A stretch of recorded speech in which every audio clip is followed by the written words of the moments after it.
Welcome to this week's edition of Outdoors Online, a weekly webcast produced by the North Dakota Game and Fish Department. I'm your host, Mike Anderson. My guest this week is Furbearer biologist Stephanie Tucker. Steph, let's talk about coyotes first. How are the coyote numbers doing in North Dakota? Sure, coyotes are our most popular fur bearer in North Dakota. We have a lot of them. The market value for coyote pelts the last several years, including this year, continues to be good and strong. So there's a lot of interest by hunters and trappers in going after coyotes and pursuing them for their fur. But our coyote trends this year, our statewide and regional trends indicate that coyote numbers are probably going to be similar to last year, if not slightly lower in some regions. Now, there's always exceptions to that. Our trends are these statewide big surveys, that are hard to really pin down in localized or smaller areas. So some people might have better coyote numbers in a local area, but statewide trends are similar to last year, a little bit lower. Okay, and the hunting and trapping season for coyote goes all year long? Right, hunting and trapping for coyotes is all year long, although we do have separate night hunting and cable device seasons, and those start right after deer gun season closes and goes to March 15th. So we get kind of that late season during when the coyote pelts are prime. Okay, and we had some new legislation that went into effect this year. Right, so several years ago, via proclamation, we started allowing the use of night vision and thermal imaging equipment for the night hunting season for coyotes and fox. And there's been a lot of interest and popularity in that night hunting and using that equipment for coyotes since then. But one of the challenges when we began allowing that equipment is there's these infrared illuminators that are often used in conjunction with night vision equipment. And according to state law, it was illegal to use artificial lights for night hunting of coyotes. And so that was in state law. That wasn't something we could change as a department. And so last year's legislative session took a look at that law and made some changes. Not only can you use those infrared illuminators with your night vision equipment, you can also use red or green filtered lights for night hunting of coyotes and fox during the night hunting season. The night hunting season dates are similar to the previous year, so again, starts right after deer gun season closes and runs to mid-March. Okay, so night hunting doesn't go all year, just those days. Correct. We have a night hunting season. Steph, what kind of feedback are we getting since we've allowed this night vision and thermal imaging equipment for coyotes? Right, we've allowed this equipment for several years now, and then with the legislative changes, there'll be some additional equipment that folks can use starting this season.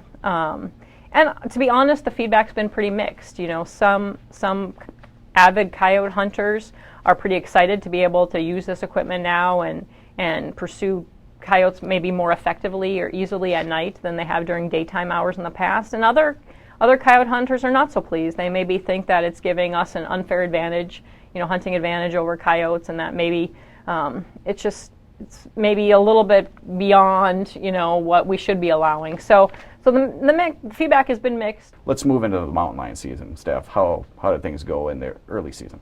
Right, so we had 5 mountain lions taken in the Zone 1 early season. We also had 1 mountain lion taken in Zone 2 during the early season time frame. Again, we have 2 zones in the state. So the Badlands region is Zone 1. That is where our breeding population of mountain lions resides and where we restrict the harvest to allow for a sustainable population year after year. Whereas Zone 2 is the rest of the state, not suitable mountain lion habitat, but we do get mountain lions that wander out across the rest of the state all year long. Various times of year, mountain lions will turn up in Zone 2. And so we have a season out there as well to allow hunting opportunities for when mountain lions take off out of Zone 1. In Zone 1 early season, like I said, we had 5 taken in the early season. There was a limit of 8, so the limit was not reached during that early season time frame. And then when deer gun season closed, our late season opens, and the only difference between the early season and the late season in Zone 1 really is you can use hounds now.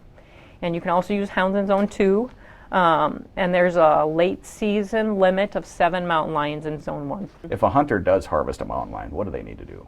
Right, so according to our regulations, you have 12 hours to report your harvest to our department. Typically, that's your local game warden of where the harvest took place, or maybe if you don't live near where the harvest took place, where you reside is fine either way. So you have 12 hours to report that, and then the local warden will make arrangements with you to meet up with you, check in the mountain lion, give you a pelt tag for that mountain lion. After the pelt has been removed from the mountain lion, you are required to give us the entire carcass, including the head. And we will conduct a necropsy. We collect all of our population demographic information that we use to monitor trends, population trends from those carcasses. So it's very important that we get those carcasses back. That's why we require it. And then usually we make every opportunity to get the mountain lion heads back to the hunters after we're done collecting the information we need from them. This is our third river otter trapping season only. How are things going there? Right, so this year we increased our trapping or harvest limit for river otters. It's a statewide season, trapping only, traps or cable devices. We increased the limit to 20 this year, one river otter per trapper. And it was, again, very popular. And a lot of people hit the ground running as soon as that season opened, and it continues to be a very popular opportunity to go after a river otter in North Dakota. Okay, with all this water in the landscape this year, any changes in muskrats? Right, so, lots of water on the landscape meant that we had a good reproductive season for muskrats this past summer, and that they responded to that. But it's hard to tell. We don't do any late fall surveys or winter surveys for muskrats. Our surveys for muskrats are primarily done in the spring. And so, our spring surveys from earlier this past April didn't really show an uptick in muskrat numbers anywhere in the state. But I wouldn't be surprised if locally or on a smaller regional scale, some people did see, more muskrats in their area due to the good water conditions we had on the landscape this past summer.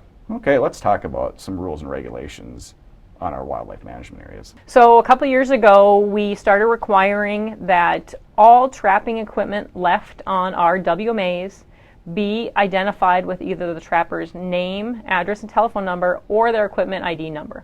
And of course, you can get a equipment ID number on our website when you log into your account. There's a link down there where you can register to get equipment ID number. That ID stays with you for your lifetime. It never changes.